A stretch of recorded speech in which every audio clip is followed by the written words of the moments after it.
It's Father Vogel. We continue our meditations and time of retreat by Saint Jean-Baptiste de Salle. These meditations that assist teachers to understand their important vocation.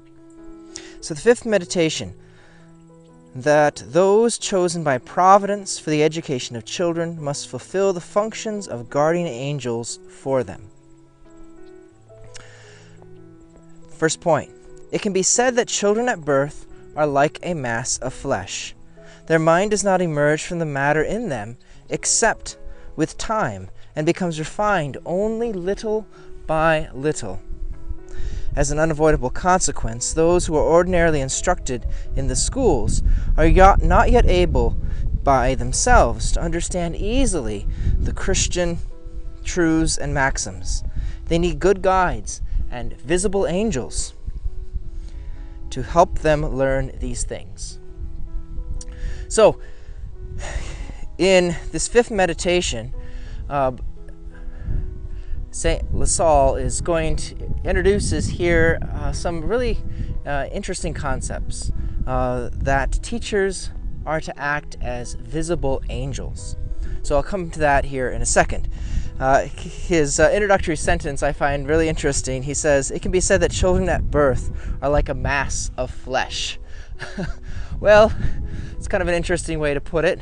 But, I mean, having recently held my youngest nephew, who is a baby, Leo, certainly is. I mean, they can't do a whole lot. They are, in a sense, like a mass of flesh. They can barely, when they're born, they can't even hold up their own heads. When he's on the ground, he's just kind of, flailing about until he can figure out how to roll and crawl and do all the movements. But there's another part to that, he says. He says their mind does not emerge from the matter in them except with time and becomes refined only little by little. So that's true for the development of all of us, right? And that when we're born, we only know certain things, and we have to grow and develop, learn how to understand, learn how to speak, to communicate, and of course, thus the roles of education, of schools. And so it says, as an unavoidable consequence, those who are ordinarily instructed in the schools are not yet able themselves to easily understand the Christian truths and maxims.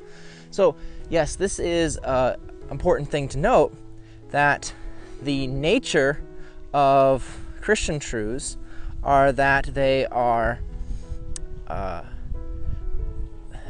about spiritual things, right? And spiritual things are going to be much more difficult for children to understand at first. He will explain. They need good guides and visible angels to help them learn these things. So here is the image.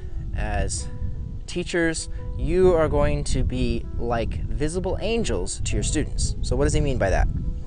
Angels have this advantage over us, that they are not bound to a body and to all the functions of the senses, without which ordinarily our mind rarely operates. Angels, therefore, have intelligence far superior to ours, and can contribute much to our understanding, no matter how unsullied the level of our mind might be. The angels who guide us share with us their understanding and knowledge of the true good. By this sharing of the enlightenment of the guardian angels, we have a more penetrating knowledge of God, His perfections, and all that is related to God, and the means of going to God.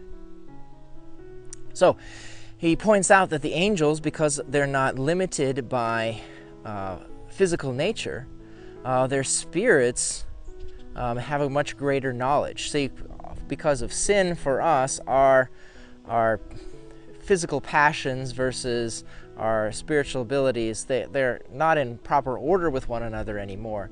And so our intellect can be darkened. We have to grow and learn. Change through time. But for angels, that's not the case. They have this kind of infused knowledge of God. And so they have a much higher understanding and knowledge of God than we as human beings do. And so he says we can apply this to teachers compared to their students. If this is true of all of us, it is incomparably more true of children, whose mind is more dull because they are less free from the senses and of matter. They need someone to develop the Christian truths for them in a more concrete fashion and in harmony with the limitations of their mind, for these truths are hidden from the human mind. If this help is not given, children often remain all of their life insensitive and opposed to thoughts of God and incapable of knowing and appreciating them. So here's what I had briefly mentioned to earlier, is that, as we know, children have to begin in a very concrete learning, right? So if you think of like the baby, right? If you were to hide your face behind, play peekaboo, you hide your face behind something, they have to learn that you're still there. Even though they can't see you, then they might think that you're gone. Saw this the other day with little Leo. He got left on the floor, and for a while he was happy, and then he realized that, where was mom at? Was mom gone? Had he been abandoned? And so he starts getting upset.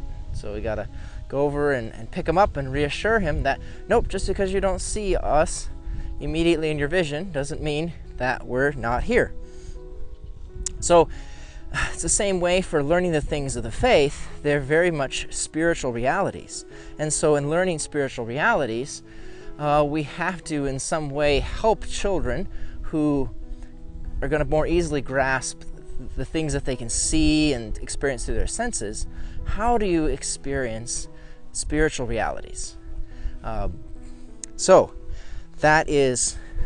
for as adults and teachers, we are kind of like the angels who understand those kind of spiritual realities, and we need to assist children to be able to grasp that level of God's creation as well as existence. For this purpose, the goodness of God has provided children with teachers who will instruct them in all these things. Admire the goodness of God in providing for all the needs of His creatures, taking the means to procure for all humanity the knowledge of the true good. That is, what concerns the salvation of their souls. Offer yourselves to God to help for assisting children entrusted to you as much as He will require you.